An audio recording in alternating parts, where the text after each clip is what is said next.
All right, it's Dave Andreadakis with the Loyalty Leaders podcast, and this is a treat for me today because I'm a bit of a fanboy. And most of the time, I respect and honor all of our guests that we have, but I've been following you for some time, and I've got Yuping Liu-Thompkins, who is a professor at Old Dominion University. Now, she's the professor of marketing and the founder of the Loyalty Science Lab. Is that correct? That's correct. Oh, I'm so excited to have you here today because there's so much of a need for academics in loyalty. And we do a lot of what I call trade magazine type stuff where we say, hey, here's the top 5 ways to do this or the top 10 of this. And it's usually somebody who kind of made something up based off from experience, and it's great to read. But to really ground ourselves in the science and in the data does a lot of things for us. One, it keeps us focused on, hey, are we checking ourselves in the things that we actually know? But number 2, it often opens up our eyes to something new. Yeah. So my very first question for you is, over the time that you've been doing this, could you share 1 or 2 surprises of things that you didn't know going into looking at the data that just kind of shocked you or surprised you and said, hey, there's something cool here? Thank you, David. First of all, very happy to be here. And I guess there are, scientific discovery process is always kind of a very interesting thing.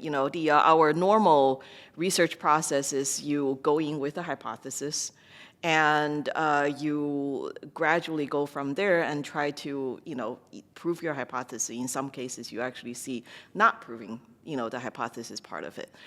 I would probably say that I will talk about maybe a recent surprise. This is something that a research project we were doing, kind of looking at the AI application in loyalty and marketing in general. And so at the beginning of the research, what we had looked at was the aspect of taking the customer's perspective and how that would potentially affect how people are satisfied with their interaction with the AI agents and so forth. And so one surprising thing for us is that, when you think about trying to stand in the customer's shoes, should be a good thing, right? Yeah. Should be a positive thing.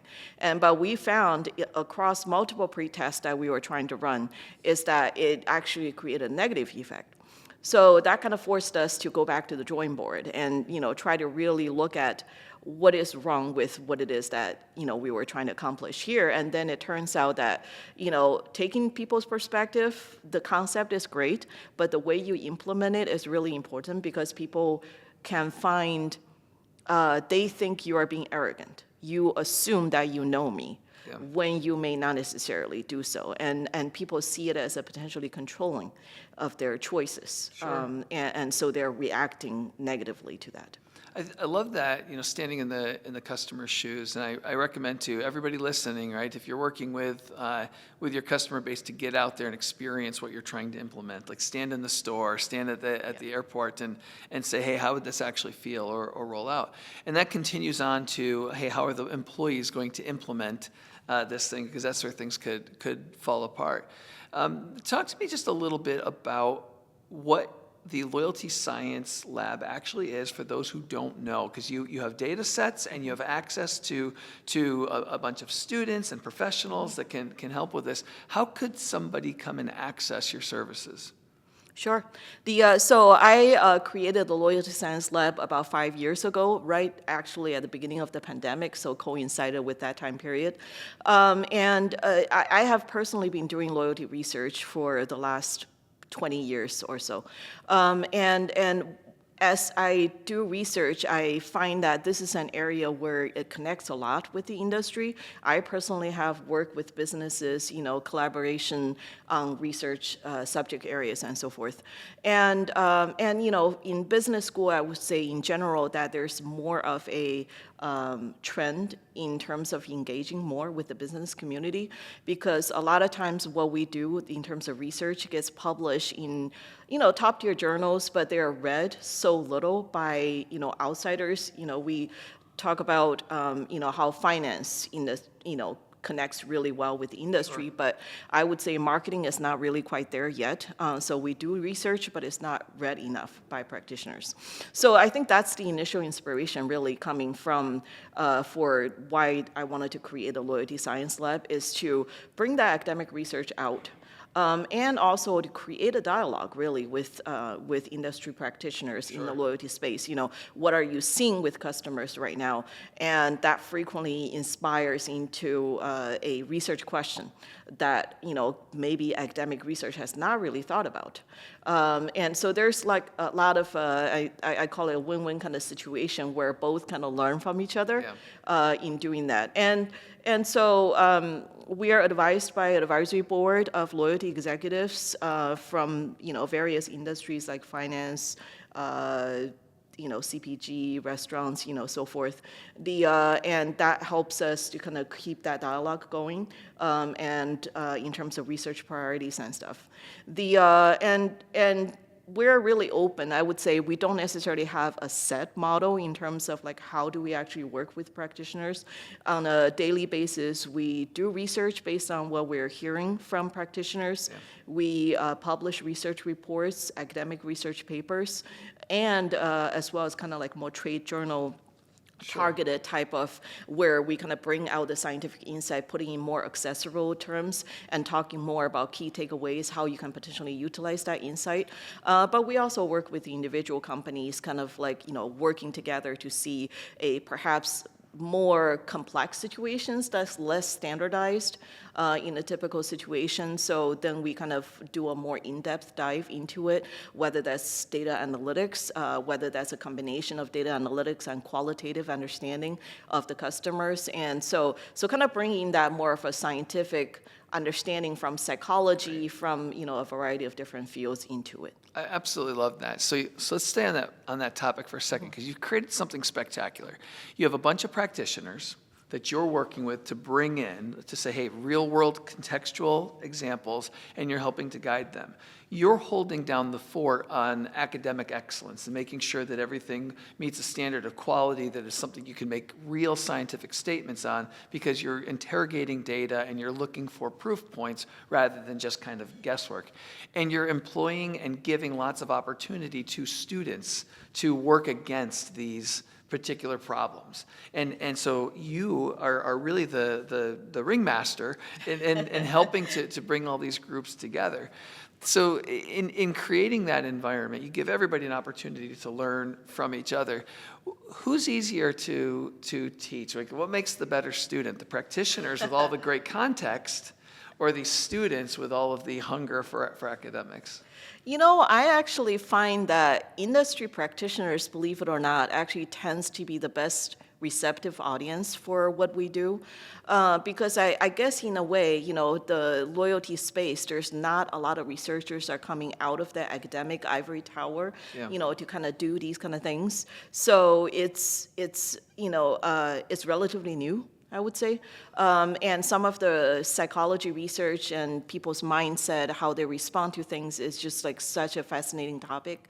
So I generally find industry practitioners actually to be a really eager audience for us. For students, it's a very different kind of conversation. Students are not necessarily quite appreciating, I would say, right off the bat in terms of what it is that they, the importance of loyalty, for example, or the importance of data and so forth. But hopefully by the end of their journey with us, they will come to really appreciate the importance of it and how big of a role it really plays in the business world. I think that's true, especially as you leave the academic world and go out to become a practitioner. You're looking for solid footing. You're looking for the things that you know without a doubt, so that you can have something to move forward. And every bit of experience that they've had in the data, understanding the data, will actually give them an advantage. The other advantage that I really see in what you've put together is teaching them how to work with data that's real world data. So often academic problems have very clean, very obvious paths from a data set off to a solution. And here you are bringing in real world stuff that isn't always complete, and it's not always conclusive, and it's not always X marks the spot. So talk to me a little bit about that. As you become an expert in teaching people about loyalty, you've become an expert in teaching people about the consumption of data. Right, so can you talk a little bit about what the basic skills are that you think that all loyalty practitioners should have when it comes to data? Oh, that's a really good question because I think the loyalty space generates a lot of data, right? So it's one of the most data intensive actually fields within marketing. One of the biggest thing that I really drill down to my students through my classes is the idea of turning data into insights, right? It's so easy to get boggled down by saying that, we have millions of members with all of this data. Ultimately, at the end of the day, it's still the question of what does that really mean to us? And so I think that, in my classes, I always, other than teaching, for example, statistical models, how to identify your best customers and those kind of things, what eventually means to the business, how can the business actually use that data to whether that's design a marketing campaign or how do you design a program, how do you communicate with the customers, I think ultimately it comes down to that. So that's where I think makes data more accessible, I would say. You might not necessarily be a statistician, right? You may not necessarily be running a lot of data crunching, but I think ultimately as a loyalty program practitioner, you need to have the data savviness to be able to interpret that information that comes out and being able to see something unique that perhaps other people don't necessarily see. I understand. So I'm going to put on a different hat now. I work at a production studio now where we have 40,000 square feet of just people creating really cool stuff. In this whole world of data where everything is driving to very specific outcomes and looking at making sure there's statistical significance, where's the room for creativity? And how does the Loyalty Science Lab encourage creativity or capture creativity? Well, I would probably say the asking the right question is perhaps, the beginning part of that creative journey. I think that, there's definitely a lot of data available out there, and many people can get their hands on data, but it's still coming down to what is the question to ask, really, in that process? What are the timely concern right now that need to be addressed, right? So whether that's, a lot of people looking at AI, looking at it from what perspective, right? Or when you look at loyalty programs, we understand these kind of point structure, the behavioral science related to it quite well, but at the same time, like what about the engagement with the program itself, right? What do you do with emotional engagement in that space? So I think there's a lot of the types of questions you ask is really a big part of that creativity. But I think also sometimes the data discovery as well, right? So the data itself, sometimes, you were asking earlier about what is surprising. There are a lot of surprises you actually come across as you're crunching the data and then see, I've never thought about this before, right? Yeah. And then it kind of becomes a discovery exercise to say, okay, are there theories to be able to prove this to be the case, or to be able to explain this, or is there something that we have never considered before that needs to be studied? Sure, I think that's right. Now, one thing that may not become apparent from what we've talked about so far, because it's all been numbers, it's been data, it's been science, it's been academic, you're very much a strategist. And you're very much, how do I apply this for the right type of business outcome? In fact, we're at a conference today while we're doing this podcast, and my favorite phrase that I heard today came from you. And that was, what is your unique loyalty proposition? Like, how does loyalty really differentiate you from your competitors, or how is that translated to your customers? Talk to me more about that. When did you come up with that phrase, and why is it such a strong talking point for you? I would say that it comes from a research project, a very conceptual, actually, research project I did a few years ago, where we were looking at the idea of loyalty is just not taking enough space within even marketing, not to mention the entire business model for companies. And so at the time, what we were exploring to find is that what are some of the successful loyalty models? So here I'm talking about just customer loyalty in general, not just loyalty programs. And as we're going about that and thinking about, when you look at the really successful brands that are having very high level of brand loyalty, customer loyalty, there are certain ways that they go about it that, there's, I wouldn't say a success formula per se, but there are different types of paths that brands can potentially take with it.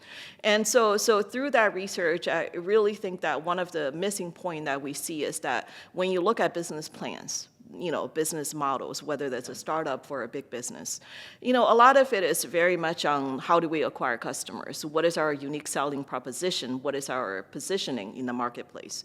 But I think that what they need to think a little bit further is that once we have these customers into the door, how do we keep them there?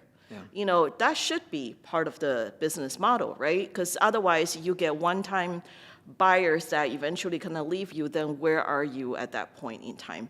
So I think that, thinking more about loyalty strategy, loyalty model, what is your brand's loyalty model and what is that unique loyalty proposition for you can be the formula for long-term success for the brand. So, loyalty is an emotion, right? And it's also a state of being. Yeah. And many of the things when we think about other aspects of loyalty in our life, it's extremely emotional. We think about a spouse, a dog, family, a school, a team, right? I've got two questions that come from this. One is that, can all of loyalty be measured? Is my very first question. Does it need a measurement? Or are there ways to show its value without having to say, hey, I did this thing and it was worth 42 cents because I did so? Yeah. So I think that, one thing that we see in our research is that loyalty is pretty diverse when it comes to, from the consumer perspective, what does it mean for you to be loyal to a brand? I know we talk a lot, about transactional loyalty. We talk about emotional loyalty and maybe even social loyalty. But a lot of that aspect of loyalty is really from the consumer. How do they want to engage with you in terms of loyalty, right? So a lot of consumers, not surprisingly, see it as, I've been with the brand for 10 years. That shows that I'm really a loyal customer. So that time-based concept is really important to them. Sure. For other consumers, it's about me having a resonance, emotional resonance with the brand. Brand stands for who I am. It augments me as my self-identity as a person.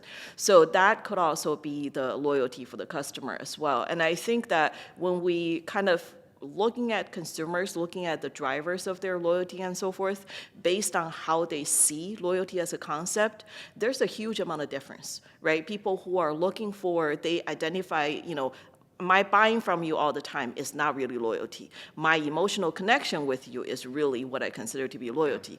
Then in that case, what drives their loyalty is significantly different from like the more transactional loyal customers where they just buy your brand all the time. I totally get that. So I think there's a lot of heterogeneity on the consumers. And I think going back to, kind of taking the customer's perspective, I think one of the things that we need to understand about our customer base for any brand is that how do your customers really see loyalty? Yeah. What is their relationship with your brand in the first place? Yeah, absolutely. So another question that I have is almost political, right? So when you think about brands and loyalty to a brand, there could be a ubiquitous set of products out there that you're choosing one over another from. There could be other products where there's a lot of almost a visceral reaction to, I like Pepsi over Coke, right? Or I like Harley Davidson over Honda, like the things that people have an emotional tie to. Is there a role for measurement in that space? And is it something that brands actually have control over with what they influence? Or is that something that's more cultural that they just need to get behind and adapt and ride along with? I would say a little bit of both. Consumers obviously have a lot of say in the matter. A lot of times the most successful brands are the brands that are become kind of consumers' part of self. So you talk about Harley Davidson, we talk about Apple, as some of these most successful brands, they all become a really important part of the consumer self-identity, right? Yeah. Why do we want to go to a local, restaurant that, I know the chef, and all of that is part of like integrated with who we are as a person and what our life is. At the same time, I think brands can also do a lot in resonating that. and in championing that as well. So we talked earlier about looking at value alignment and looking at political ideology, and one of the things we saw in there is that brands also come with whether you see a brand as liberal, conservative, and similar to just individuals holding different opinions too, and I think there are things that brands can do that makes them perceived in a certain way, which then gets aligned with consumers or misaligned with consumers in the negative case. Yeah. And that can have a pretty big impact. In fact, we see that for if your brand is aiming towards building emotional kind of aspect of loyalty, then we see value alignment actually to be a bigger impact than pricing. I think so too, so yeah. So I think that brands is not completely helpless, I would say, in those kind of situations, but it's definitely a two-way dialogue. It's more of a nudge and a conversation, right? Yeah. That's happening. I agree. All right, so my last set of questions has to do with AI. Okay. Now, obviously, AI is a tool and can be used good or bad. So my first question is about how you think the markets are going to leverage AI, not necessarily is AI good or bad or anything like that. Yeah. Do you think that the way that brands are going to use or companies are going to use AI will lead to a further humanization of loyalty or a dehumanization of loyalty? That's a really good question. So let me get to the first, like how the market is using AI. I think a lot of what I see, at least so far, is I think there's a lot of internal adoption. What we see, for example, there's a lot of conversation happening right now about generative AI, and a lot of that has been used professionally, right? So the marketers using it to write messages, or data analysts use it to generate codes, or decipher data, and so forth. So there's a lot of professional usage of it. And I think that segment, I would say, a little bit more mature than the customer-facing component. Sure. Customer-facing component, before these conversational AI came up, we have these terrible chatbots, that are offered by websites that are, you literally have to, like, 3 different options you kind of choose from, and they don't really understand anything you're talking about. So that's the initial entry into. Obviously, we are way better than that now with the help of generative AI. But I think that, what is missing, and, my talk tomorrow is actually going to be about that human touch component. We're not quite there. I would say a lot of AI tools these days can talk very much like a human, but when it comes down to understanding the significance of a situation, to be able to resonate with that, the gravity of, maybe consumers in distress, those type of situations where the AI is not really quite there yet. I think that emotional understanding is one area that I see as the biggest need for improvement in the coming years. I absolutely love that answer. Thank you. This next question is really about more of a historical look at any technological advancement. When we first started building robots, we built them to look like humans and do tasks that humans could undertake, right? Yeah. And that was similar to what you were talking about with those internal advancements with AI. And then as we get more mature in whatever the technology is, we say, hey, maybe a robot doesn't need to look like a human. Maybe it could just build a car by having one giant arm and spinning things around, and so on and so forth. So eventually we evolved to solving problems that humans couldn't solve on their own. Mm-hmm. Right? It's not just about efficiencies. It's unlocking the things that we couldn't solve without that tool. What are the things we can't solve without AI? What are the big things that you're hopeful AI will be employed against to solve, to make a greater experience for the customer, and ultimately create a stronger bond between brands and consumers? That's a very big question, I guess. In a way, if I have the right answer to that question, I'll probably be a billionaire one day. I would probably say that what AI is really good at is discovering patterns. When humans can analyze the data, obviously, but there is, going back to what we talk about creativity, about that concept of asking the right questions. Sometimes we miss the right questions, right? So I think sometimes AI might be able to utilize that computational skill set to be able to take in way more data than what a regular person can potentially deal with at any given point in time, and can make connections that, because they're not restrained in terms of this is human nature, they are able to just discover patterns without a preconceived notion of what might be possible or what might not be possible. So I think that's where, to help even discovering newer questions, things that we don't understand yet, but this is something that's definitely happening, how do we explain it? Then the humans then jump back into that to understand that process a little bit better. So I would say, discovering new relationships is probably one of the strengths I think that AI will eventually be able to do. Fantastic. 2 more questions for you, and then we can wrap up. And I really appreciate your time today. In all of your studying that you've done with the data, in my experience, I've often found 2 things pop out of data. One is something that I thought was very important, turned out not to be very important. And also there's something that I thought wasn't important, and it turned out to be very, very important. Could you list what those 2 things are that you've been able to find that were very important and things that end up not being so important?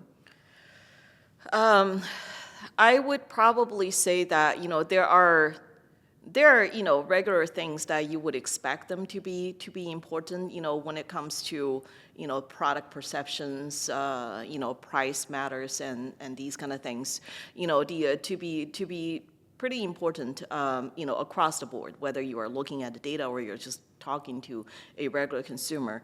What is perhaps some of the more important things could also be things that drive consumers' behavior without necessarily even them knowing what it is that are driving them, right? So, you're familiar with behavioral science, so a lot of the effects in behavioral science, if you talk to people about it, asking them if they're actually aware of those things, they are not necessarily aware that these kind of things are influencing them. So, loyalty industry, we know point pressure, do consumers actually recognize that point pressure? I'm not really sure. Did they move up their purchase consciously to, make that reward happen? They probably it's just something that they did. And so I think there are a lot of these more subtle influences we're definitely seeing in the data, but it's not necessarily rising to the consumer's mindset. Even simple things like number representation. What kind of how do you convey data or numbers to consumers could already have a pretty big influence that people are just not even aware of. Absolutely.